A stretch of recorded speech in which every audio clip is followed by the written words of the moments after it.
جولة صحفية جديدة على إصدارات الصحف الخليجية لهذا اليوم، أبدأها وإياكم مشاهدينا من الكويت هذه المرة، وصحيفة الرأي التي وكبقية الصحف ركزت اهتمامها اليوم على الشأن المصري وجاءت بهذا الشكل وهذه الصورة التي تصدرتها، حيث يحتشد آلاف المتظاهرين المصريين في ميادين القاهرة وفي المحافظات لإسقاط نظام الرئيس محمد مرسي وجماعة الإخوان.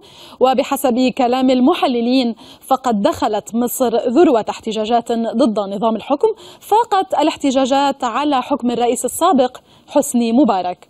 الرأي مشاهدينا تابعت كذلك الشأن الكويتي الانتخابي، وذكرت أن الدوائر الانتخابية بدأت تتشكل استعدادا لوضع خارطة الطريق، وأن الدائرة الرابعة الأكثر استعدادا وحرصا على المشاركة، خصوصا بعدما تنادت بعض القبائل للمشاركة حفاظا على المقاعد البرلمانية التي ربما تذهب إلى تكوينات لا تشكل ثقلا في الدائرة.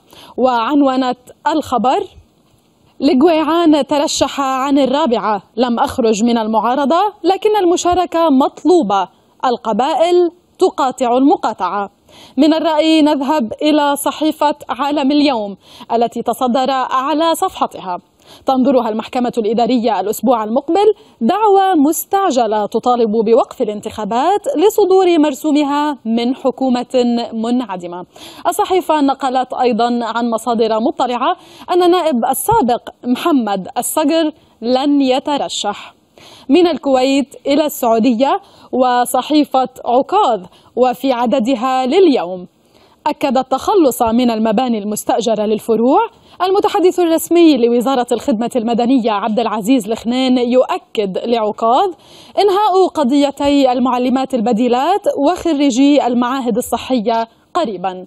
من عكاظ إلى صحيفة المدينة ومن عناوينها لليوم: انتهاء الطواف المعلق منتصف رمضان المقبل، سباق مع الزمن لإكمال المرحلة الأولى. وفي الخبر فإن الجهود في المسجد الحرام تتسارع لإنهاء المرحلة الأولى من مشروع رفع الطاقة الاستيعابية للمطاف من 45,000 طائف في الساعة لتصبح 105,000. الرئاسة العامة لشؤون المسجد الحرام والمسجد النبوي فتحت 3 مداخل من جهات متعددة من المسجد الحرام لمسار الطواف المعلق الذي يجري العمل على تنفيذه حاليا، ويتوقع الانتهاء منه منتصف رمضان القادم.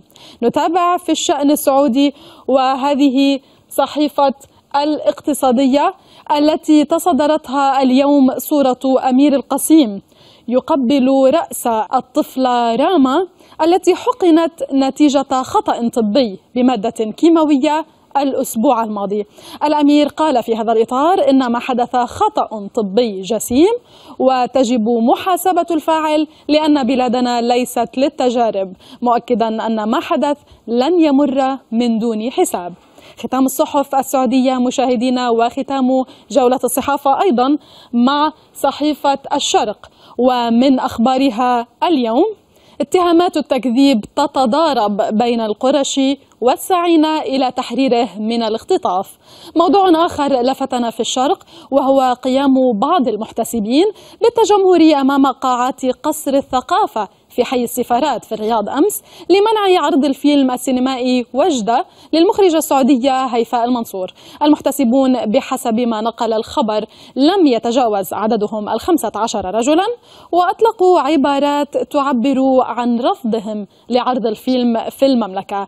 نذكر فقط هنا أن هناك أيام عرض مخصصة للنساء فقط، كما أن ريع الفيلم الذي حاز جوائز وشهادات تقديرية في مهرجاني البندقية ودبي السينمائيين يعود ريعه لجمعية صوت متلازمة داون. الخبر هذا عنونته الشرق: محتسبون يحاولون منع عرض وجدة. مع هذا مشاهدينا أصل وإياكم إلى ختام جولتنا لهذا اليوم. أشكركم دائما على هذه المتابعة، وأعود بكم إلى استوديو الرابعة لنتابع بقية ملفاتها.